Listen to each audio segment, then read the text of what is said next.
Cumprimento a todos na paz do Senhor, amém? Uma boa noite a todos. Eu queria compartilhar com os irmãos uma palavra que está no Evangelho de Mateus, no capítulo 13, no versículo 44. E depois dessa palavra, nós vamos colocar de pé e vamos fazer uma oração. E vamos estar passando para o louvor. Amém? Diz assim a palavra do Senhor: Também o reino dos céus é semelhante a um tesouro escondido num campo, que um homem achou e escondeu. E pelo gozo dele, vai, vende tudo quanto tem e compra aquele campo. Glória a Deus. O Senhor tem falado muito comigo nessa palavra. Ela é uma palavra muito profunda. Então Jesus, ele compara o reino dos céus semelhante a um tesouro que a gente encontra, né? Eu lembro quando eu era pequeno e por muitas e várias vezes eu ouvi pessoas falarem assim: se eu acertar na Mega Sena, eu vou sumir, né? Vou fazer isso, vou fazer aquilo. Se enche de promessas, né? Ou seja, ganham aquele prêmio e vão sumir, né? Vão tomar outro rumo, outro caminho.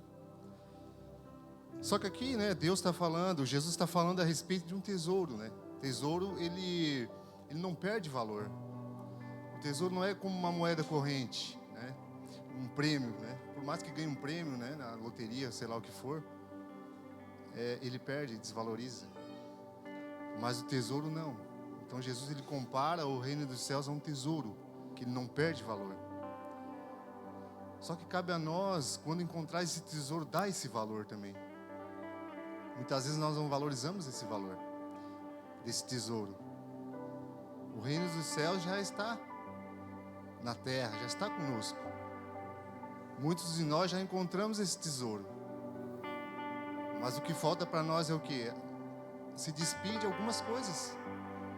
Porque quando ele fala aqui que a pessoa que encontra esse tesouro, esse homem que acha esse campo, encontra esse tesouro, ele vai e vende tudo que ele tem para desfrutar desse tesouro, né? Pelo gozo daquilo ali, ele vai e vende para desfrutar daquilo. E muitas vezes nós desfrutamos, né, do reino de Deus porque a gente não se despiu de algumas coisas ainda. A gente não vendeu essas paixões que estão dentro de nós, não se esvaziamos ainda. E estamos deixando de desfrutar, de gozar desse tesouro que Jesus deixou para nós. Eu fiquei meditando nessa palavra, imaginando isso, né? A gente até imagina aquelas cenas de filme, quando eles acham aqueles tesouros, aquelas joias preciosas, que elas não perdem valor. Aquelas pérolas, aquelas joias, elas não perdem valor. Tem um filme que eu assisti há muito tempo atrás, não sei se alguém aqui já assistiu, O Conde de Monte Cristo, um filme bem antigo, é muito bom. Ele acha um tesouro numa ilha. E o que ele faz? Ele guarda com ele, esconde, para depois começar a desfrutar daquele tesouro. E é isso que Jesus chama nós, para desfrutar desse tesouro. Quando a gente encontrar, agarrar ele, guardar conosco, vender, se despedir de tudo aquilo que nós temos dentro de nós, que nos afasta dele, para viver esse amor, essa paixão, desfrutar desse gozo. E é para isso que Jesus nos chamou. Se você não achou ainda esse tesouro, você já está nesse campo, mas não encontrou esse tesouro ainda, Jesus te chama para desfrutar desse tesouro. Esse campo tem que ser cavado, minado, para nós encontrar esse tesouro. E é nesse solo que nós estamos pisando. Agora a gente não pode ficar na superfície, temos que buscar esse tesouro e desfrutar dele. Amém? Peço que a igreja se coloque de pé. Vamos estar orando. Essa noite nós temos a oportunidade de ouvir um pouco mais desse tesouro. É a palavra de Deus que Jesus está falando. É esse tesouro. É a palavra de Deus que nos leva a encontrar esse tesouro. Então essa noite nós temos essa oportunidade. Então se esvazie. Deixe lá fora o seu problema, as suas dificuldades e desfrute desse tesouro. Amém? Vamos orar? Senhor, Nós te agradecemos mais uma vez por estar aqui, Senhor, na tua casa. Estamos aqui, Senhor, para desfrutar desse tesouro, Deus, que o Senhor deixou para nós, Pai. Nos ajuda, Senhor, a nos esvaziar, a nos despir, Senhor, de tudo aquilo, Pai, que vem nos atrapalhando de desfrutar mais desse tesouro.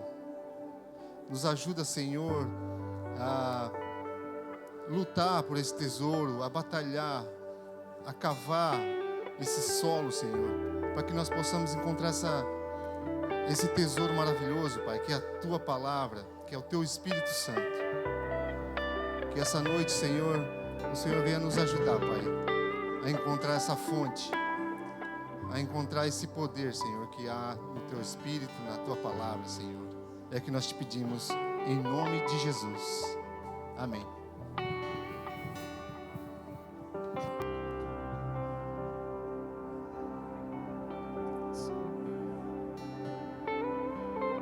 Nós saudamos a todos com a paz do Senhor.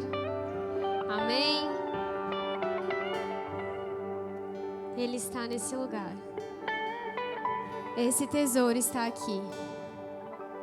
Esse tesouro está aqui. Você não perca essa chance de sentir a presença desse Deus, de cantar com todo o seu coração aquele que vive, aquele que nos libertou, que nos curou, que nos salvou, que nos trouxe para perto. Ele está nesse lugar. Abra o seu coração e comece a clamar por Ele. Comece a orar. Preste atenção naquilo que Ele tem para falar para nós essa noite.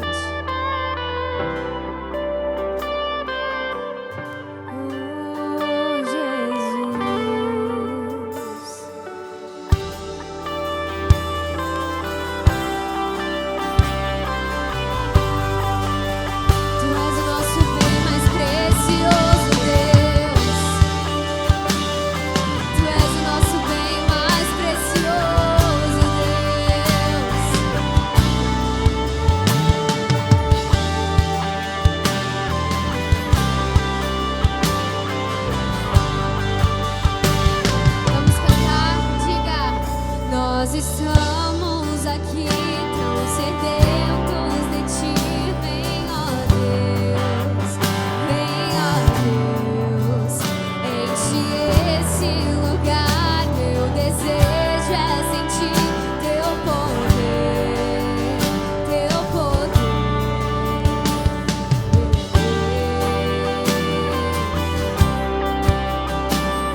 Nós te amamos, Deus.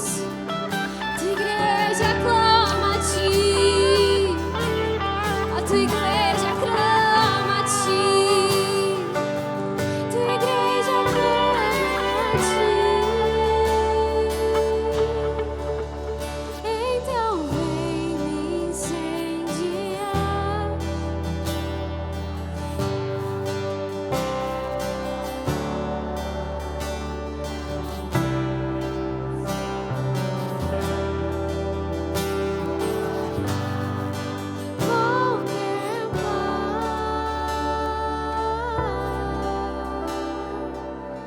Aleluia. A tua igreja clama a ti, Jesus. Tu és adorado aqui, Pai. Tu és adorado aqui, Jesus. Tu és o centro aqui, Pai. Tu és o centro aqui.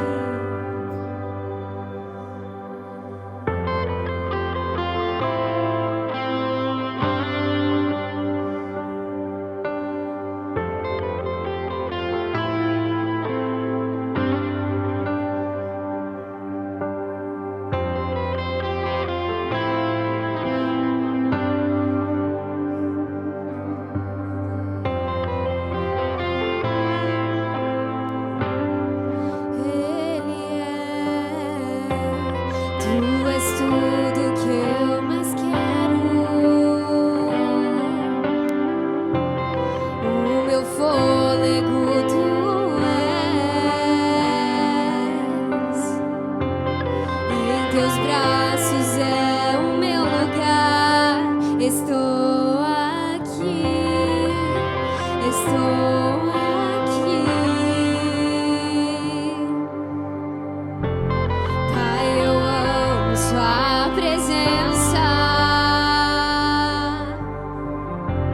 Teu sorriso é vida em mim.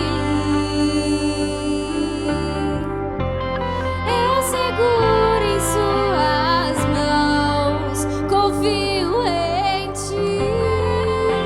Confio em ti. Quero ir mais fundo. Leva-me mais perto, onde eu te encontro, no lugar secreto. Aos teus pés me rendo, pois a tua glória quero ver.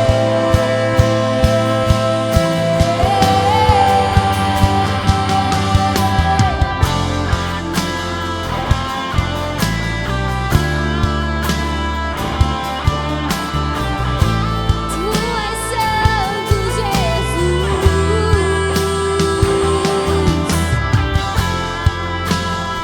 Tu és tudo que nós queremos. A tua face é tudo que nós viemos buscar.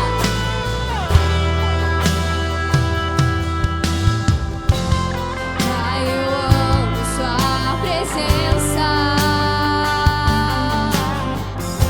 O teu sorriso é vida em mim. Eu seguro em suas mãos. Eu confio em ti.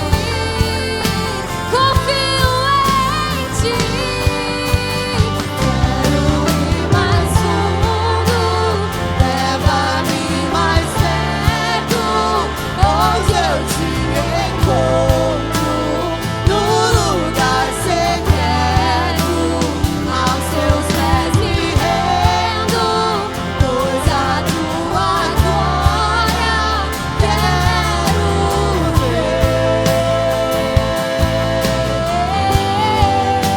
Eu quero ir mais fundo, leva-me mais perto, onde eu te encontro.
aprender com Davi o que ele disse em um dos seus salmos.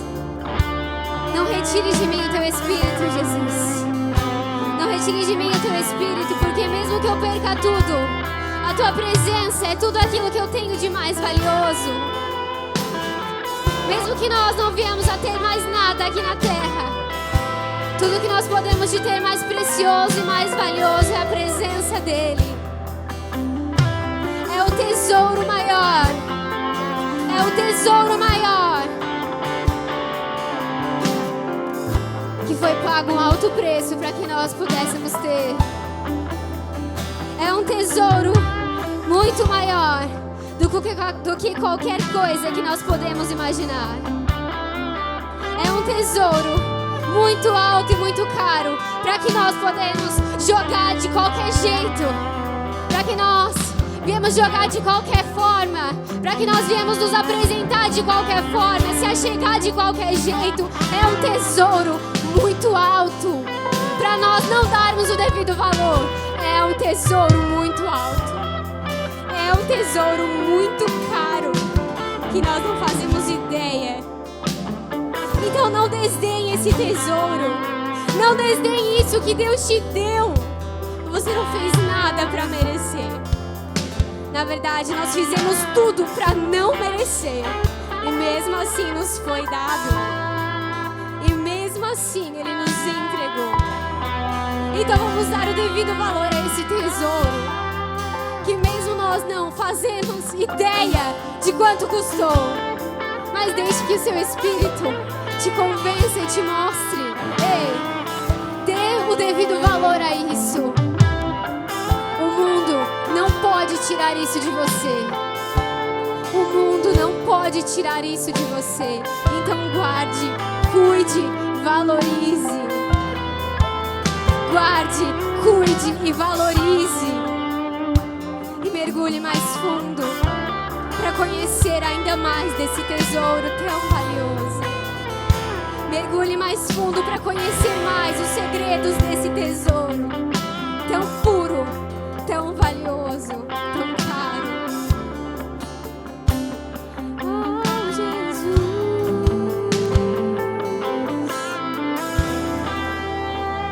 E tudo que eu mais quero é te ver. Envolva com tua glória e poder. Tua majestade é real. Tua voz ecoa em meu ser. Tudo que eu mais quero é te ver. Envolva com tua glória e poder. Tua majestade é real. Tua voz ecoa em meu ser. Aleluia. Você pode aplaudir a esse Deus. Glória a Deus, Tu és santo, Jesus.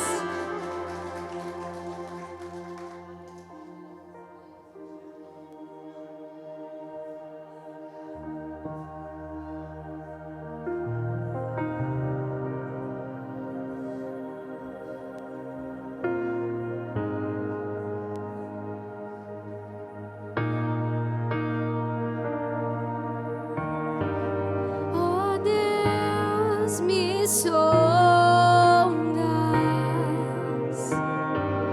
conheces-me, mesmo quando falho, eu sei, me amas. Estás presente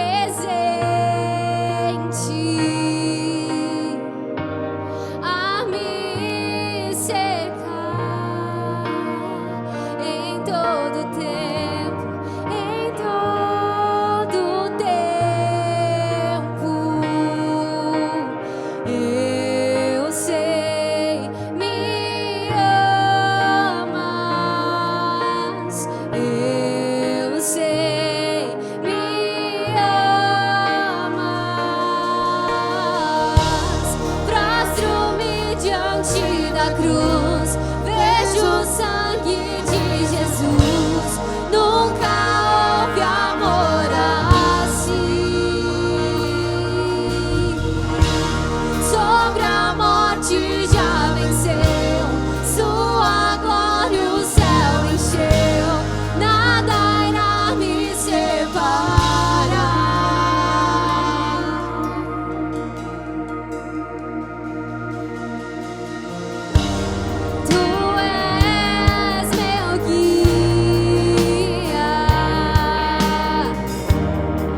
nem anjos, nem demônios. Nada vai me separar desse amor. Nada vai me separar desse amor. Nada mais. Aleluia.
esse nome é mais forte que tudo é.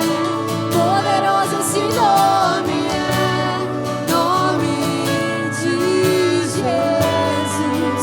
Poderoso esse nome é, nome de Jesus.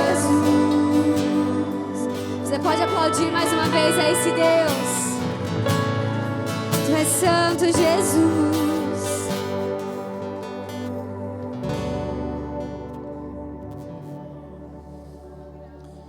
Glória a Deus. Toma seu assento, irmão. Que ambiente gostoso, né?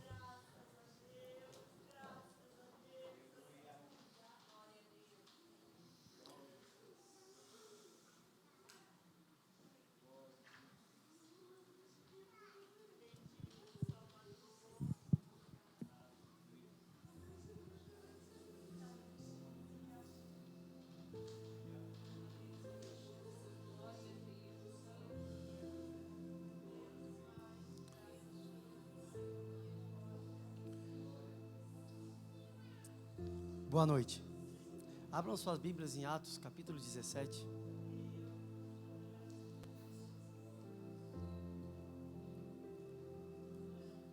Irmãos, quando a gente louva, quando a gente canta, a gente pede para que Deus receba o nosso louvor.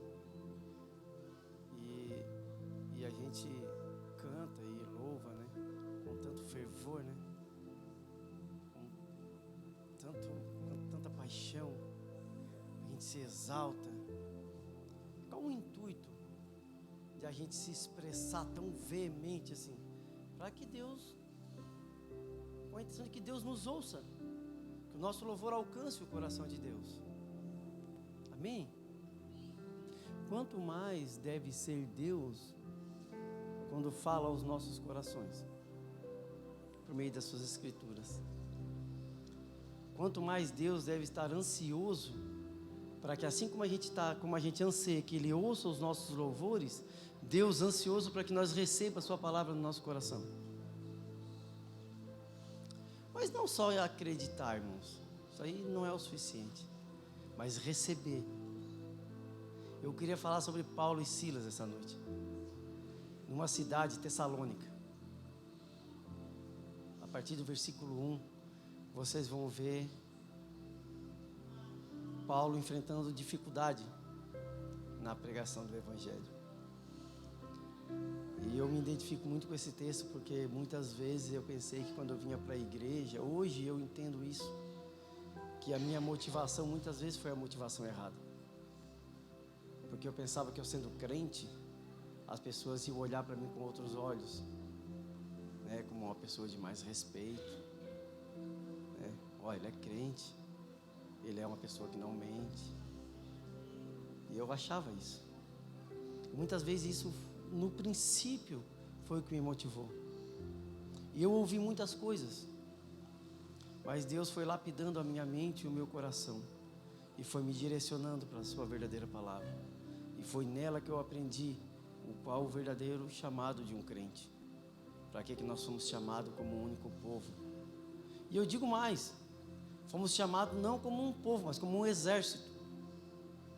Acompanha comigo o texto de Atos capítulo 17.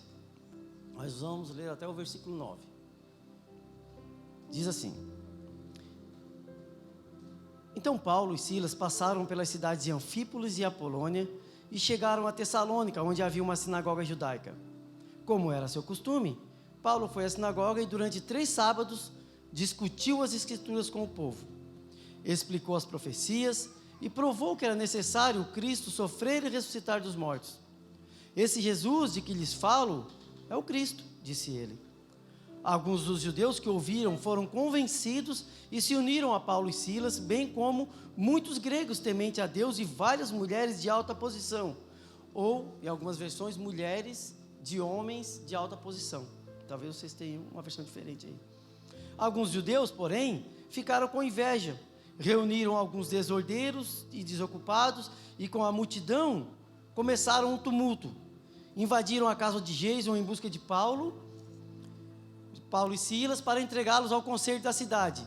Mas como não os encontraram, arrastaram para fora Jason e alguns outros irmãos e os levaram diante do conselho e gritavam: aqueles que têm causado transtorno no mundo todo agora estão aqui perturbando nossa cidade. E Jason os recebeu em sua casa.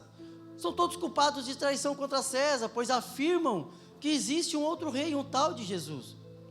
Ao ouvir isso, o povo da cidade e o conselho se agitaram. Então os oficiais obrigaram Jason e os irmãos a pagarem a fiança e depois os soltaram.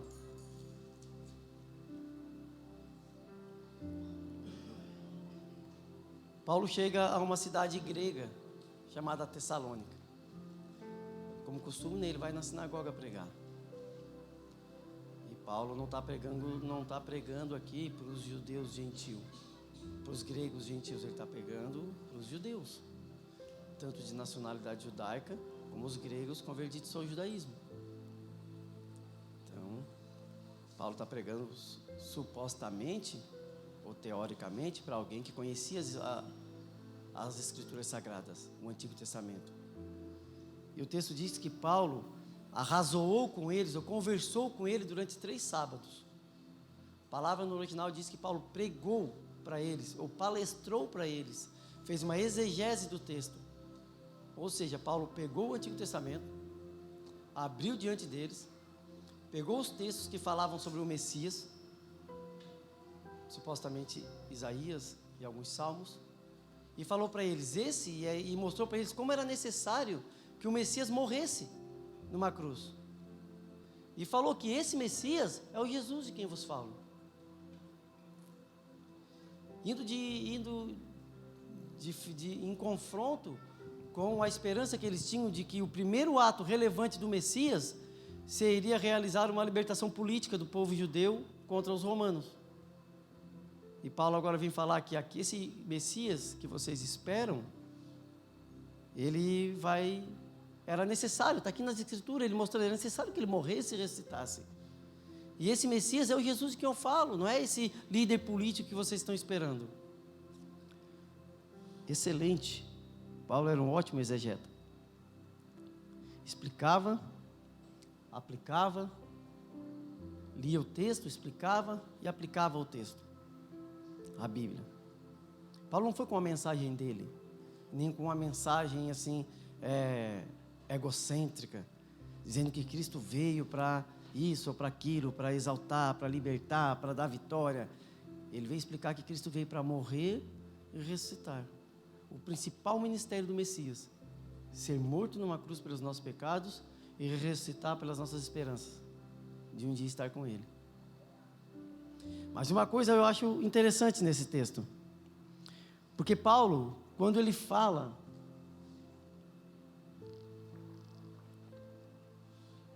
quando ele explica esse texto e ele aplica esse texto ao Messias, Paulo está tentando mudar as diretrizes do povo judeu, fazer com que eles olhassem para o Novo Testamento e tivessem uma nova visão do que eles estavam lendo, um novo entendimento, um novo direcionamento. Paulo não estava uma mensagem nova, não estava pregando uma mensagem nova, não estava pegando um outro testamento, não estava pregando uma outra escritura, era a mesma escritura, mudando a forma como eles viam. E Paulo estava redirecionando, realinhando as esperanças do povo judeu, mostrando para eles quem era o Messias que eles estavam esperando. Sabe o que eu aprendo aqui? Uma coisa que me vem à mente é que muitas vezes a gente está adorando um Deus que não existe, um Cristo que não existe, porque a gente está depositando nossas esperanças de uma vida melhor, de riquezas, né, e conquistas em alguém que nunca nos prometeu isso.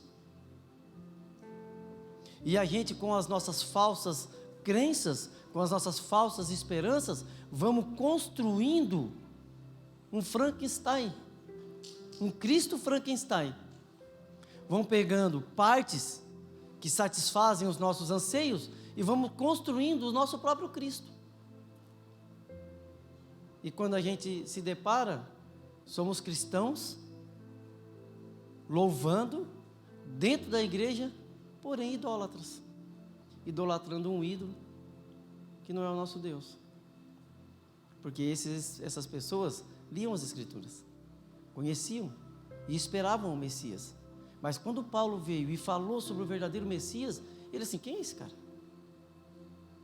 Não conheço, nunca vi escrito nada sobre ele. E nós temos que tomar cuidado, meus irmãos, para que não aconteça conosco. Quando a gente nos deparar com o verdadeiro Evangelho, a gente se deparar com uma Bíblia que nunca leu, um Evangelho que nunca leu, um Cristo que nunca conheceu. E isso vai ao primeiro ponto que eu quero falar com vocês. O que os judeus fizeram com Paulo? Eles foram até a casa de Jason buscar Paulo e não acharam ele, nem Silas. Então, eles pegaram uma turma de desordeiro, fizeram um movimento e levaram eles até as autoridades. Vocês estão vendo semelhança com algum outro fato que aconteceu antes disso? Com Cristo?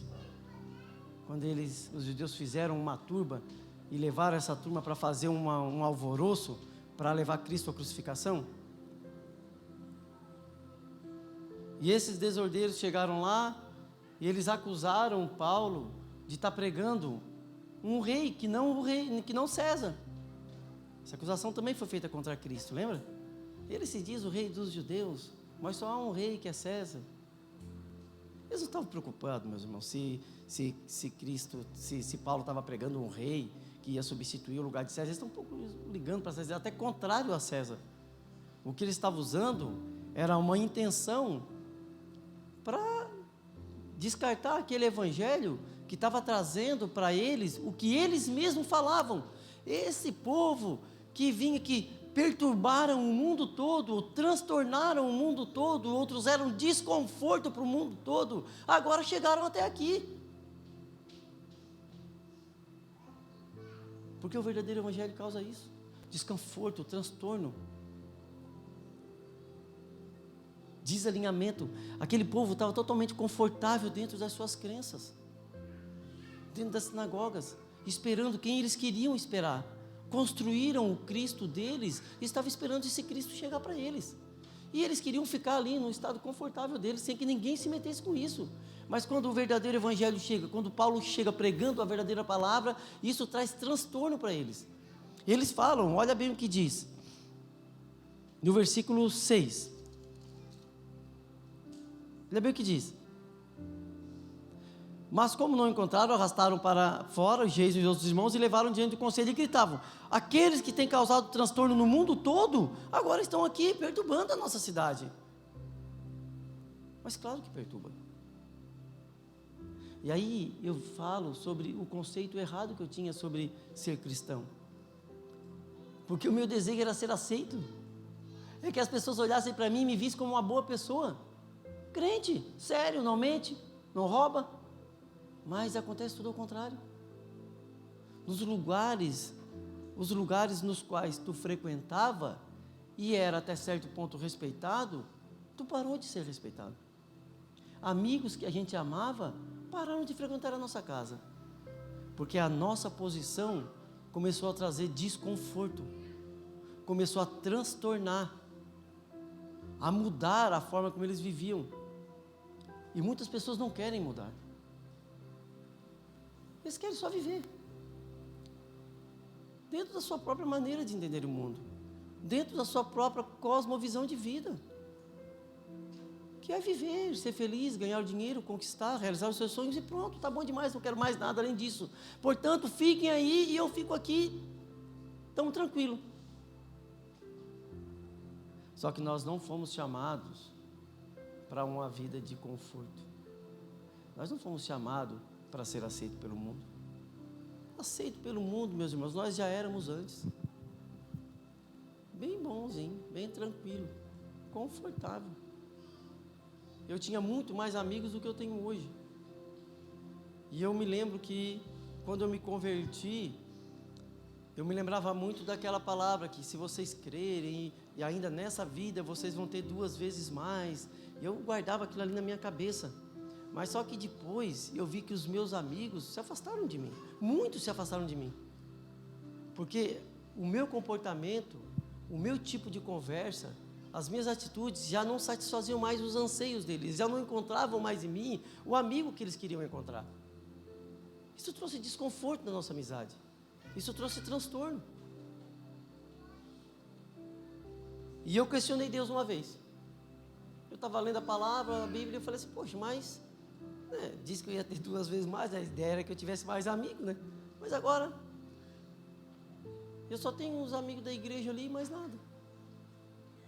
Aí um dia eu estava em casa, o PG, lembra, minha esposa lembra, eu estava em casa dia de semana e de repente eles aparecem na frente da minha casa com violão, cantando e tocando música, coisa bem legal mesmo, e eu me emocionei.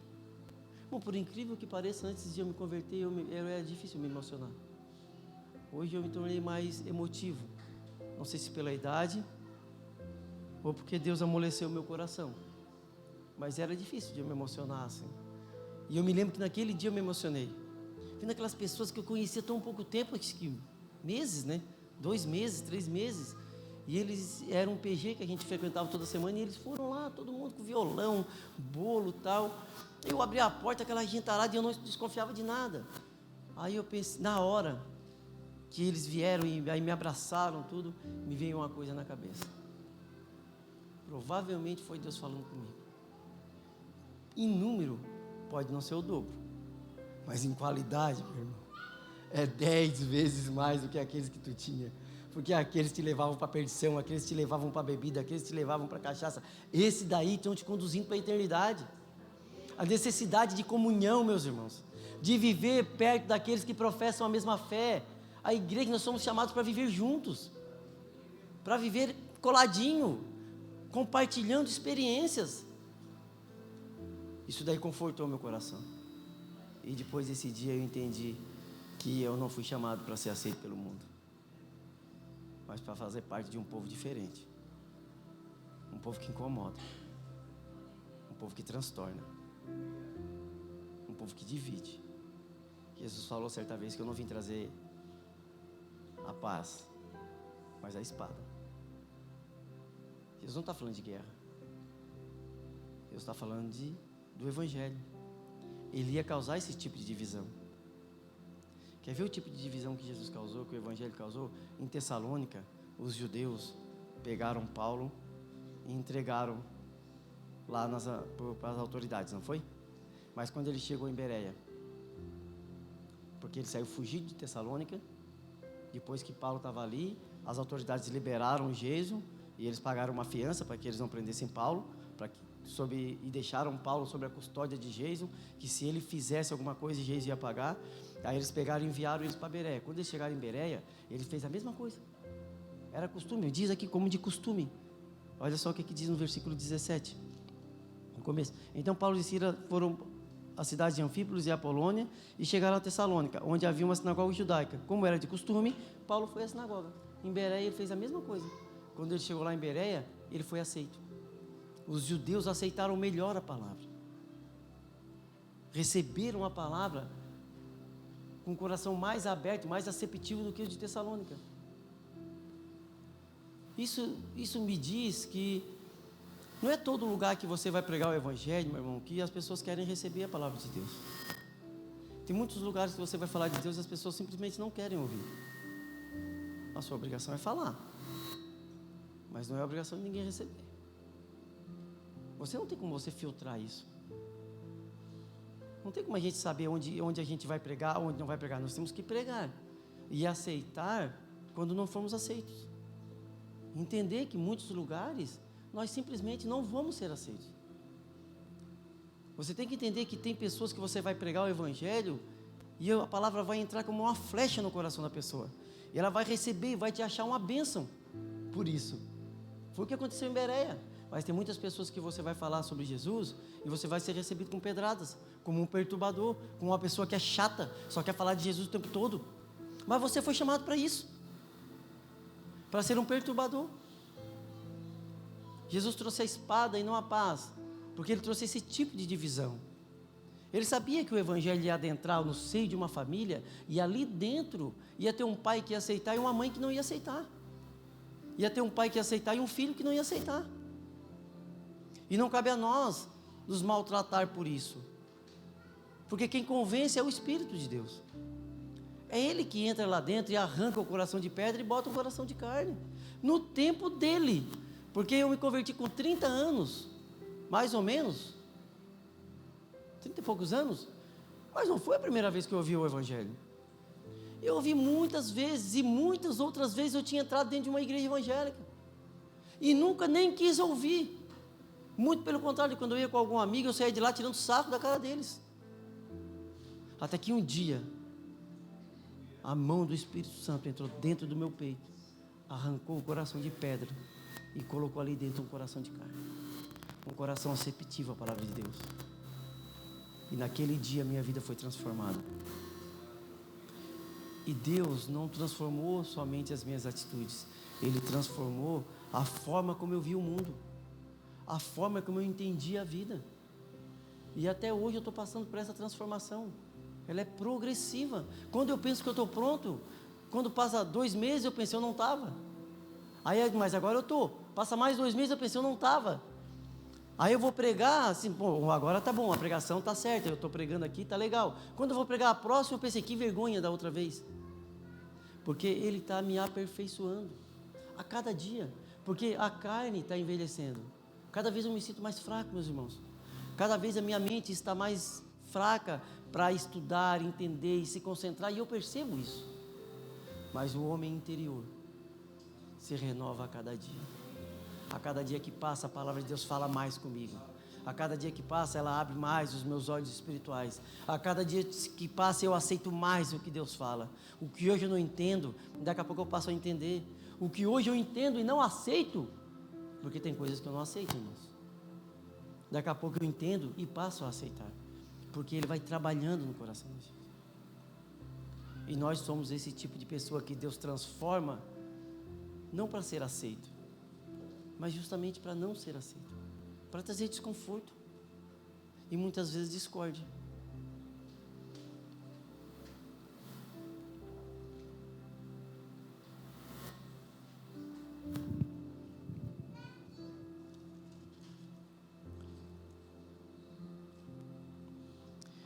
Alguns judeus, versículo 5, alguns judeus ficaram com inveja, reuniram alguns desordeiros desocupados e com a multidão começaram um tumulto. Invadiram a casa de Jason e Silas, invadiram a casa de Jason em busca de Paulo e Silas para entregá-los ao conselho da cidade. Mas como não encontraram, arrastaram para fora Jason e os outros irmãos e levaram diante do conselho, gritavam: aqueles que têm causado transtorno no mundo inteiro. Irmãos, eles não viram Jesus como um desordeiro, Paulo como um desordeiro, ou como aquele que causa transtorno somente nesse momento. Eles já estavam esperando naquele local um desordeiro. Eles já estavam esperando naquele local um cara que causava transtorno. Eles já estavam esperando naquele local ali um cara que ia trazer desordem para a cidade. O conceito deles não mudou. Talvez em Bereia eles estavam esperando um outro tipo de pessoa. Tem um cara aí que está pregando o Evangelho. Ele vai passar aqui na nossa cidade. Vamos ver o que ele tem para falar. E ali naquele lugar tinha pessoas que já estavam esperando um desordeiro. Ele fala assim, ó: aqueles que causaram transtorno no mundo todo chegaram até nós. Mas Paulo não foi rejeitado em todo lugar que teve. Teve lugares que Paulo chegou que a palavra foi bem aceita também. Mas eles viram como uma desordem, porque mudaram a ordem natural das coisas. Onde eles chegavam com o Evangelho, as coisas mudavam. E eles que não queriam mudar, viram aquilo como uma desordem. O Evangelho, quando chega e muda a vida, e transforma a vida, e muda as coisas, quem não quer mudar, meu irmão, vai ver isso como uma desordem. Já viu gente que gosta de viver na bagunça? Eu. Vou usar o meu exemplo. A minha sala, meu irmão, é uma bagunça. Eu abro o livro para estudar e ali fica, naquele lugar. Aí porque eu abro o outro, ali fica. Ali abro o outro, daqui a pouco a preta chega lá, dá uma arrumada nessa sala. Ela arrumou tudo. Aí eu vejo, bagunçou tudo. Bagunçou tudo minha sala. Não, ela arrumou. É que quem quer viver na desordem, a ordem parece bagunça. Mas ela organizou. Que Paulo chegava, ele organizava as coisas. Mas eles que queriam viver na desordem, achavam que estava causando desordem. A ordem causava desordem. O que Deus faz com o nosso coração é ordenar as coisas, mas muitas pessoas vão olhar para você e vão falar o contrário. Vão tentar mostrar para você que você é quem você não é. Que você ficou chato, que você agora está maluco, que você está isso, que você está aquilo, porque a sua cabeça não está mais funcionando direito, porque agora você dá dinheiro para um, você ajuda o outro, dá dinheiro na igreja, e você faz coisas que uma pessoa normal não faz, só pode estar maluco. Acreditando em contos da carochinha. Mas eu te falo, que quando Deus entra na vida da pessoa, Ele entra para colocar as coisas em ordem. Ele entra para mudar, Ele entra para transformar, Ele entra para direcionar. E se isso e por mais que isso traga desconforto, é para o nosso bem. Vocês já ouviram falar do mito da caverna de Platão?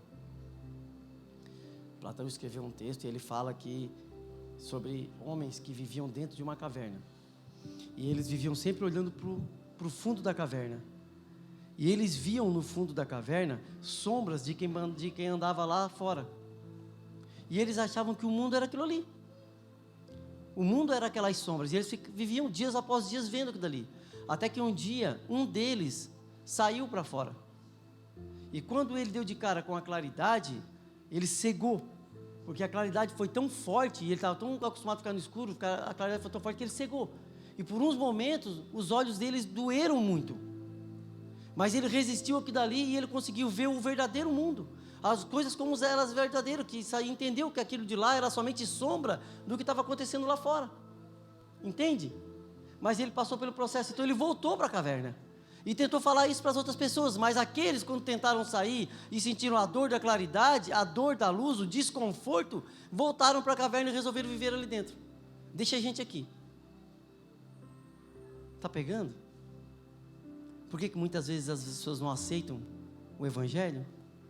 É a dor de sair das sombras para a luz, o desconforto, o transtorno. Mas a dor que nos causa a mudança de vida não é para nossa destruição. É Deus querendo nos mostrar o verdadeiro mundo, as coisas como elas são realmente, nos libertar da escravidão, das trevas e nos trazer para o reino de luz. Nos tirar da servidão de um Senhor que nos maltrata, que é o pecado, e para um Senhor que trabalha por nós, que nos liberta, que nos salva, que nos dá vida. É esse tipo de desconforto que o Evangelho traz. Você talvez seja o homem que saiu, ou a mulher que saiu da caverna, e suportou o processo da dor, e está vendo as coisas como elas são. Mas você tem a responsabilidade, a igreja tem a responsabilidade de voltar para a caverna e mostrar para as pessoas que o que eles estão vendo é sombra da realidade. Agora, quem vai sair, meu irmão, não tem como a gente saber. Alguns vão sair, outros não. Alguns vão dizer que você está chamando a gente só para causar confusão. Uma vez aconteceu isso aí comigo, foi uma experiência até meio triste, que eu trabalhava com um rapaz e eu comecei a falar sobre o Evangelho para ele. Isso causou uma discórdia na família dele, meu irmão. Ele aceitou o Evangelho, ele ficou contente de ter recebido aquilo dali, mas na casa dele causou uma discórdia. A mulher dele não aceitou de forma alguma. Ele queria ir para a igreja, queria levar o filho e ela não aceitava. Um dia, eu nunca tinha visto a mulher dele, nunca. Um dia eu recebi uma ligação de uma mulher, chorando, aos prantos. A minha mulher lembra desse episódio, que queria falar comigo. Aí eu disse, mas quem você é? Ela falou que era a esposa do Daniel, esse meu colega. Aí marcou um encontro comigo, lá no Parque Ambiental, foi eu e a minha esposa. Aí a gente foi lá conversar com ela. Ela aos prantos dizendo que o Daniel estava acabando com o casamento dela. Como é que eu faço? Ele está acabando com o nosso casamento, com essa história. Quer ir para a igreja, quer acabar com tudo que a gente já construiu. Não é certo, Wagner. Porque quando eu casei com ele, ele não era crente. Então eu estou certo, é ele que está errado. É ele que está mudando as coisas, é ele que está desordenando. É ele que está tirando as coisas fora de ordem. As coisas estavam tudo andando certinho. Nós casamos, nós estávamos ali, e agora ele quer mudar as coisas, é ele que está saindo fora do acordo. Olha o transtorno que a palavra de Deus causou dentro dessa família. E Jesus falou que veio trazer espada, colocar pai contra filho, marido contra mulher. O que é que eu falo para essa pessoa, meus irmãos? Eu tinha duas opções. Eu ligava para ele e dizia assim: Daniel, cara, tudo besteira, fica com a tua mulher aí, vai para a igreja que ela quer, segue o que ela quer e vive em paz aí no teu casamento, que Deus, é isso que Deus quer. Deus quer que a família viva em paz. Ou eu poderia chegar e dizer para ela que foi o que eu disse, que eu não concordava com a briga e nem com a separação, mas o caminho que ele estava tomando era o caminho certo, era o caminho da salvação, e que ela deveria tomar o mesmo caminho que ele. Foi difícil, meu irmão. E nós não devemos nos acovardar. De forma alguma a gente deve se acovardar por causa dos desconfortos que o Evangelho vai causar. Você acha, meu irmão, eu gostava muito desse rapaz, muito mesmo. Ele saiu de lá, ele montou uma transportadora, e ele tem, eu acho que, mais de 10 caminhão, e ele me chamou para trabalhar com ele. Vai, não quero que tu venha trabalhar comigo e tal. Ele me ofereceu um cargo só abaixo dele na empresa, para resolver tudo, só abaixo dele. Mas como que eu vou? Você acha que eu fui aceito pela esposa dele? Você acha que a esposa dele me via com bons olhos? Você acha que a esposa dele me via como uma bênção? De forma alguma, meu irmão. Aquela mulher preferia ir para o inferno do que me ver dentro daquela empresa. Mas ela nunca me falou nada. Mas com certeza, eu voluntariamente rejeitei a oferta, claro. Eu não ia lá para... Mas é disso que eu estou falando. Quando eles falam que Paulo foi causar transtorno naquela sociedade, foi causar desordem naquela sociedade, ele estava pregando o Evangelho, ele estava pregando a salvação. E nós, o que esperamos? Quais os resultados que nós esperamos da nossa pregação? Quais os resultados que nós esperamos quando nós nos posicionamos como igreja diante da sociedade? Você acha que de uma hora para outra, meus irmãos, porque a gente vai fazer um culto de evangelismo na rua, todo mundo vai ver a gente fazendo e de repente vão encher essa igreja? Muito pelo contrário, 90% das pessoas que ouvem vão ficar com mais raiva da gente ainda. Alguns vão aceitar, mas a grande maioria vai ficar com mais raiva da gente ainda. Atos fala que um dia Paulo foi pregar num lugar, e quando ele prega o Evangelho, a Bíblia diz que todos que foram destinados à salvação receberam a palavra. Ele não falou que todo mundo recebeu a palavra, ele falou que todos que estavam destinados para a salvação recebeu a palavra. E nós nunca vamos saber quem são que são destinados para a salvação, como a Bíblia fala, porque se nem Paulo sabia, ele pregava e apanhava mais do que era aceito, não é verdade? Ele apanhava mais do que era aceito, ele não sabia, ele pregava para todo mundo. Esse é o posicionamento correto da igreja, de pregar o Evangelho. Está preparado para não ser aceito, está preparado para ser rejeitado nesse mundo. Mas nós temos um povo para viver em comunhão. Não adianta, meu irmão, a gente vir para cá, se converter, aceitar a Cristo, fazer parte de uma comunidade e querer viver em comunhão com o povo de lá. A gente pode ter amizade, mas comunhão nós não vamos ter. Comunhão, meu irmão, é com o povo de Deus, é com a igreja. A necessidade, olha o que o texto seguinte fala. Não. Olha que no versículo 4 diz: alguns dos judeus que ouviam, foram convencidos e se uniram a Paulo e Silas, bem como muitos gregos tementes a Deus e várias mulheres de alta posição. Os que ouviam e receberam, qual foi o posicionamento deles? Eles se uniram a Paulo. É a comunhão, é a necessidade de fazer parte de um povo.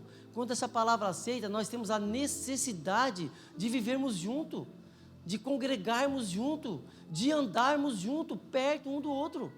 para sermos edificados um pelo outro, para sermos exortados um pelo outro, como a gente aprendeu no último estudo sobre Hebreus, finalzinho do capítulo 3.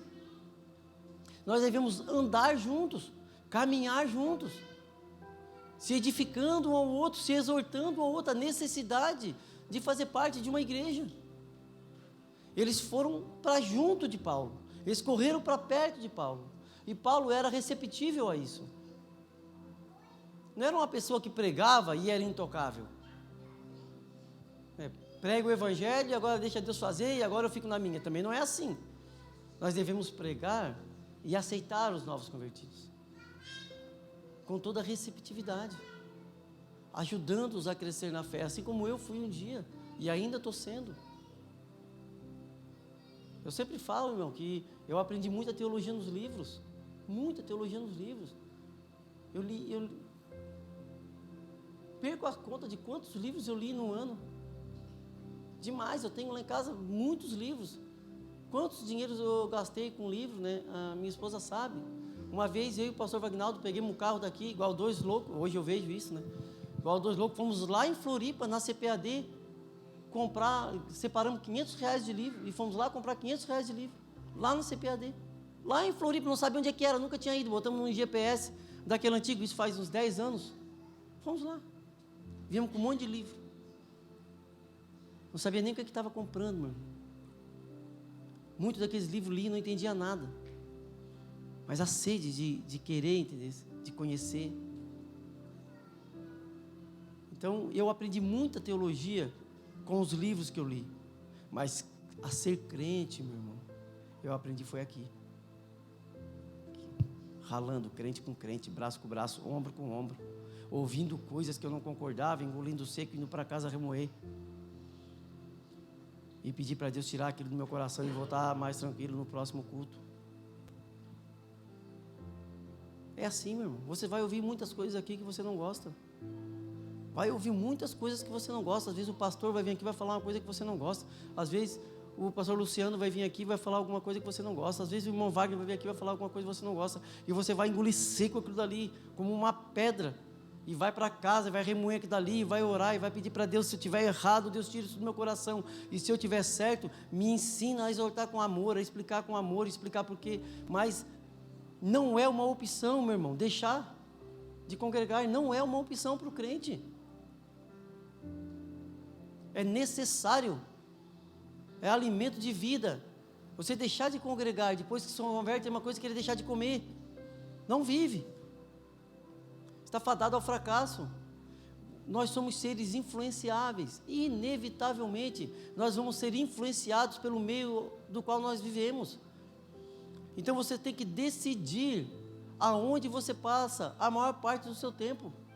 Você precisa decidir o que você ouve na maior parte do seu tempo. Você precisa decidir qual é a maioria das suas leituras, se são leituras cristãs, se você anda com pessoas crentes, se você participa dos cultos, porque inevitavelmente, se isso fazer parte de um tempo menor da sua vida, o tempo que você passa maior com outras coisas vai influenciar você. A sua fé está fadada ao fracasso, porque o alimento da fé é a congregação. Eles correram para Paulo e continuaram com ele. Vamos continuar.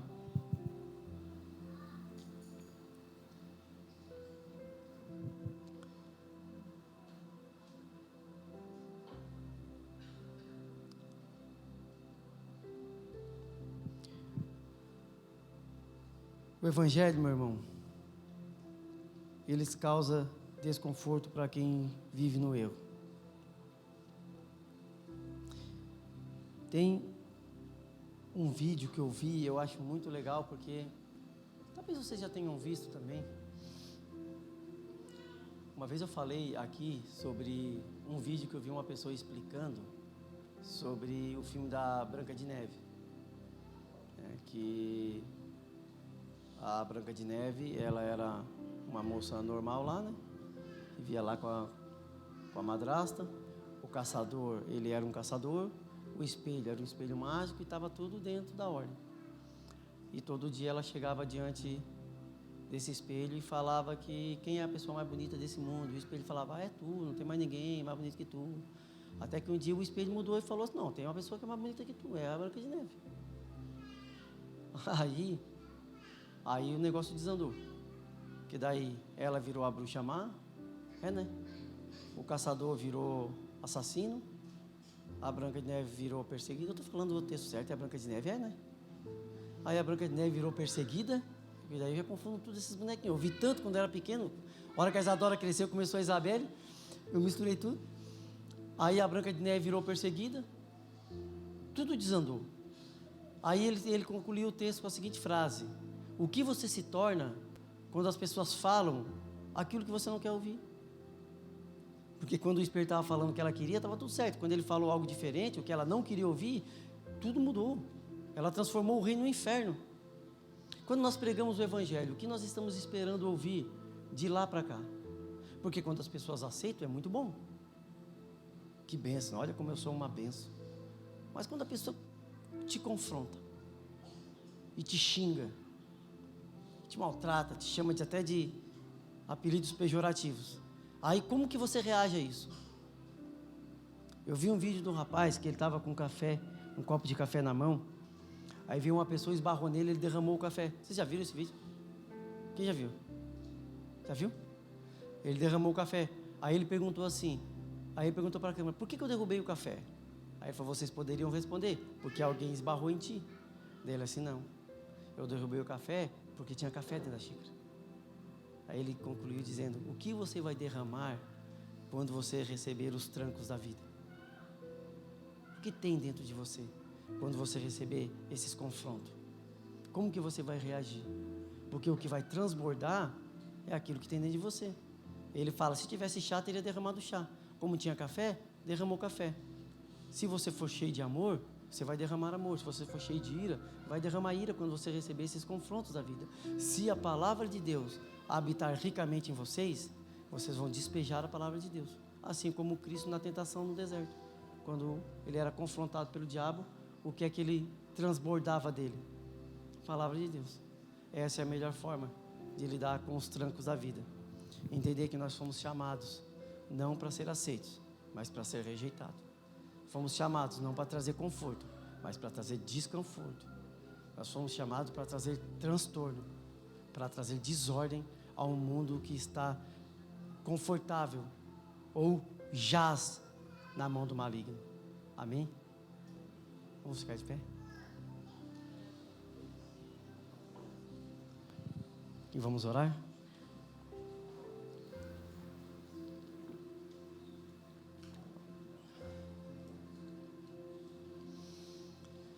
Senhor nosso Deus, nós queremos te agradecer por esse momento, meu Pai. Pedimos que o Senhor sempre pregue aos nossos corações o verdadeiro Evangelho. Peço que o Senhor purifique o púlpito dessa igreja para que a palavra pregada aqui, Senhor, sempre seja o verdadeiro Evangelho pregado aos nossos corações. Dá discernimento para o nosso pastor, Senhor, para manter esse púlpito saudável com as pessoas que vão pregar aqui. E sempre nos tenha em Tuas mãos, sob a Tua direção, Espírito Santo, para que a gente possa pregar o verdadeiro Evangelho. E ao mesmo tempo eu peço que o Senhor trabalhe nos nossos corações para que a gente receba essa palavra. Receba com amor, Senhor, e aceitação para que possamos ser transformados por ela. Mesmo que essa palavra venha a nos confrontar, Senhor, mesmo que venha a trazer desconforto, mesmo que venha a trazer desordem dentro de nós, mas que nós aceitamos essa palavra para receber a nova direção do Teu Espírito. Eu te agradeço porque o Senhor sempre tem cuidado de nós. Te agradeço porque essa porta sempre esteja aberta, é o Senhor que manteve ela aberta. Eu te agradeço pela vida dos nossos pastores que têm se dedicado para cuidar desse lugar. Te agradeço pela vida de todas as pessoas que estão aqui, que têm se dedicado para manter esse lugar em ordem. Te agradeço também, Senhor, por todas as pessoas que estão aqui, porque o Senhor trouxe elas para cá e nos fez de nós um só povo. Obrigado, Senhor. Obrigado por tudo. Perdoa os nossos pecados. Perdoa a nossa ingratidão, que muitas vezes a gente esquece de agradecer que tudo vem de Ti. Perdoa a nossa negligência, Senhor, porque às vezes fazemos as coisas de qualquer jeito. Mas na certeza de sermos perdoados e aceitos por Ti, nós Te agradecemos em nome de Jesus. Meu irmão, Certa vez, Jesus falou para Pedro que ele ia edificar a igreja sobre aquelas palavras que ele tinha falado. E ele falou assim: as portas do inferno não prevalecerão contra ela. O cenário que Jesus cria não é o cenário de que a igreja está encolhida e o inferno vindo tentando entrar para dentro dela. Ele disse é que as portas do inferno que não prevaleceriam. Ou seja, o cenário que ele cria é a igreja avançando, é a igreja metendo o pé na porta do inferno e entrando para resgatar os cativos. E muitas vezes nós nos acovardamos e vivemos como na esperança de que as portas da igreja resistam contra o inferno. Mas Jesus falou que as portas do inferno não prevaleceriam contra a igreja. É nós que temos que ir adiante, é nós que somos chamados, não para ser um povo pacífico, mas é um povo de guerra. Não estou chamando vocês para guerra frontal, entendeu? Vocês estão entendendo o que eu quero dizer? Mas a guerra espiritual. Ele não nos chamou, ele não nos deu um espírito de covardia, mas para a gente ir para frente. Somos chamados para ser um povo ativo, para enfrentar o pecado, para enfrentar as trevas, pregar o evangelho. É a espada que ele nos deu. E as portas do inferno, profeticamente, Jesus falou que não vão prevalecer. Prega com toda a esperança, apesar da não aceitação do mundo, em que o evangelho vai adentrar as portas do inferno e vai resgatar cativos de lá. Fomos chamados como pessoas que vão lá para resgatar pessoas que estão vivendo seus pecados e delitos, vivendo numa morte, e chamá-los para a vida. Nós somos aqueles que Deus tirou da caverna, nos mostrou a luz, doeu um dia, mas agora estamos responsáveis em tirar outras pessoas das trevas. Não somos chamados para ser um povo de covardes, porque majoritariamente é assim que nós estamos vivendo, como covardes, recebendo a palavra, comendo a semente e seja o que Deus quiser. A Bíblia fala que a conversão, meu irmão, vem pelo ouvir a palavra de Deus. Mas o ouvir vem pelo pregar, a gente precisa ter quem pregue. Mas como ouvirão se não há quem pregue? Entendeu? Tem que ter quem prega. É a ordem que Deus determinou. Deus salva quem Ele quer, com certeza, meu irmão. Mas por meio da pregação. Irmão, mas eu não tenho boca para falar. Eu não consigo falar nada. Faz como Moisés, chama o Arão. Fala para Arão e Arão fala para o povo. Tem nossos Arões aqui.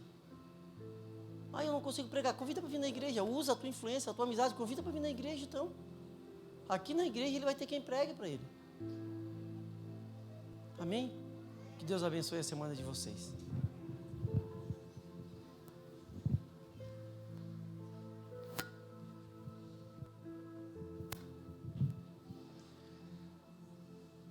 Podemos sentar?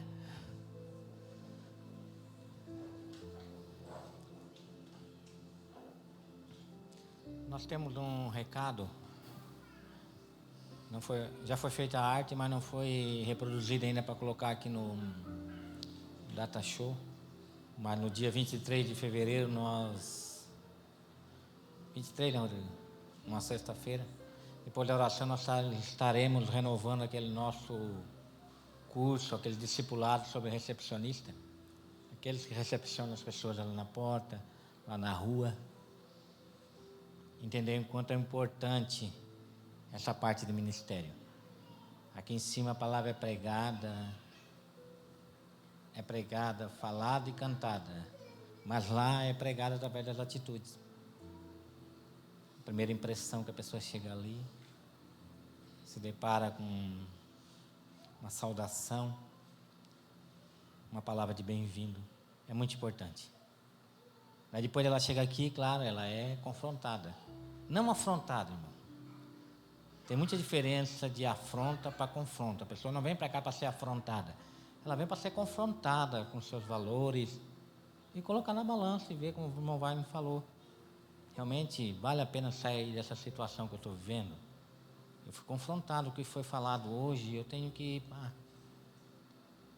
E aceita se quiser, não é obrigada. Escuta, traz para o coração, medita e pede a Deus discernimento, que eu tenho certeza, irmão, que quem convence é o Espírito Santo.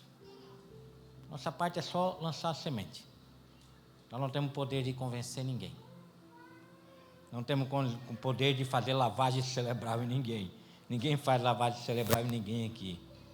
Todo mundo aqui é livre para tomar as suas decisões. Ninguém é polícia de ninguém. Dizer aqui para tu tem que isso pode, isso não pode, não.